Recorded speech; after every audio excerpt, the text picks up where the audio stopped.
Kenapa kita bisa scroll berjam-jam tanpa sadar? Awalnya, kita cuma ingin istirahat sebentar, cuma 5 menit, cuma lihat beberapa video, tidak ada niat untuk bergadang, nggak ada niat untuk membuang waktu. Dan tentu saja, tidak ada niat untuk menghabiskan 3 jam berikutnya di depan layar. Tapi entah bagaimana, waktu terasa menghilang. Dan ketika melihat jam, yang muncul justru satu pertanyaan. Perasaan baru sebentar deh. Kalau kamu pernah mengalami hal seperti ini, kamu nggak sendirian. Karena ternyata kemampuan media sosial membuat kita terus scroll bukanlah sebuah kebetulan. Dan alasannya jauh lebih menarik daripada sekadar kata karena kita malas. Kenapa sangat sulit berhenti? Bayangkan kamu membuka TikTok. Video pertama mungkin biasa saja. Video kedua mulai cukup menarik. Video ketiga sangat lucu. Video keempat membosankan. Lalu pada video kelima entah kenapa sangat bagus. Dan tanpa sadar kamu mulai berpikir, mungkin video berikutnya akan lebih menarik. Ternyata otak manusia memang sangat menyukai hal-hal yang tidak bisa diprediksi. Setiap kali kita mendapatkan sesuatu yang menyenangkan secara tak terduga, otak melepaskan dopamin. Namun, dopamin bukan sekedar zat yang membuat kita bahagia. Para ilmuwan sekarang memahami bahwa dopamin lebih berkaitan dengan motivasi dan keinginan untuk mencari sesuatu lagi. Dengan kata lain, dopamin tidak selalu membuat kita puas. Justru sering kali membuat kita ingin terus mencari. Dan karena kita tidak pernah tahu video berikutnya akan seperti apa, otak terus berharap mungkin video berikutnya lebih lucu, lebih menarik, lebih memuaskan. Dan harapan itulah yang membuat kita terus bertahan. Dan prinsip ini disebut variable reward. Prinsip yang sama yang digunakan dalam mesin slot di kasino. Bukan karena setiap putaran selalu memberikan hadiah, tetapi karena kita tidak tahu kapan hadiah itu akan datang, dan justru ketidakpastian itulah yang membuat manusia sulit berhenti. Otak kita tidak pernah dirancang untuk hal ini. Selama ribuan tahun, manusia hidup di lingkungan yang relatif sederhana. Informasi datang secara perlahan, berita baru mungkin hanya datang beberapa kali dalam sehari.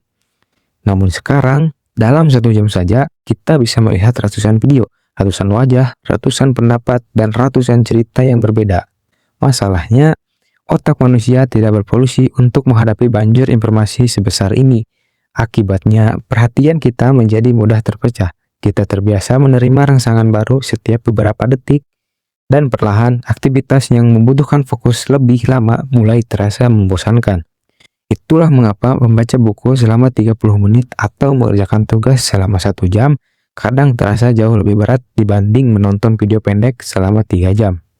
Bukan karena kita tiba-tiba menjadi malas, tetapi karena otak sudah terbiasa dengan hiburan yang serba cepat. Kita sedang melawan algoritma. Yang sedang kita hadapi bukan hanya diri kita sendiri. Di balik layar ada algoritma yang terus belajar. Apa yang kita sukai, video mana yang membuat kita tertawa, video mana yang membuat kita marah, berapa lama kita menonton, dan kapan kita berhenti. Semakin lama kita menggunakan aplikasi, semakin banyak data yang dimiliki, dan semakin banyak data yang dimiliki, semakin baik algoritma memahami kita. Tujuannya yaitu sederhana, mempertahankan perhatian kita selama mungkin. Karena dalam dunia digital, perhatian manusia adalah bisnis. Semakin lama kita berada di dalam aplikasi, semakin besar keuntungan yang diperoleh. Artinya, seringkali kita bukan sedang melawan rasa malas, kita sedang melawan teknologi yang dirancang oleh ribuan insinyur, desainer, dan ilmuwan perilaku untuk memperebutkan perhatian kita. Kenapa waktu terasa menghilang? Pernah merasa baru membuka media sosial sebentar, tetapi ternyata sudah 2 jam? Fenomena ini dikenal sebagai time blindness, karena setiap video hanya berlangsung beberapa detik. Otak tidak memiliki banyak penanda untuk menyadari berjalannya waktu. Ditambah lagi, setiap video menghadirkan sesuatu yang baru. Perhatian kita terus diarahkan ke hal berikutnya, dan sebelum sempat menyadarinya, 1 jam berubah menjadi 2 jam, dan 2 jam berubah menjadi 3 jam, dan seterusnya. Harga yang harus dibayar. Masalah terbesar dari doom scrolling ini bukan karena ia mengambil 3 jam dalam 1 malam, tetapi karena ia mengambil sedikit demi sedikit 10 menit di sini, 20 menit di sana, begitu terus hingga tanpa sadar bulan berganti menjadi tahun dan semua waktu itu selalu dibayar oleh sesuatu. Seperti waktu tidur kita, tugas yang tertunda, waktu produktivitas kita, hubungan dengan orang-orang di sekitar kita, atau bahkan kesehatan mental kita sendiri. Ironisnya, kita sering membuka media sosial untuk menghilangkan stres, tapi justru keluar dari sana dengan perasaan yang lebih lelah. Karena otak kita sebenarnya tidak mendapatkan istirahat, ia hanya berpindah dari satu rangsangan ke rangsangan lainnya. Jadi, apa solusinya? Apakah kita harus menghapus semua media sosial? Belum tentu, karena masalahnya bukan pada teknologinya, tetapi pada hubungan kita dengan teknologi tersebut. Cobalah menetapkan batas waktu. Matikan notifikasi yang tidak penting, jauhkan ponsel ketika sedang belajar, dan sesekali izinkan diri kita merasa bosan. Karena rasa bosan bukanlah musuh. Justru dalam momen-momen bosan itulah kita sering berpikir, berimajinasi, dan menciptakan sesuatu yang baru.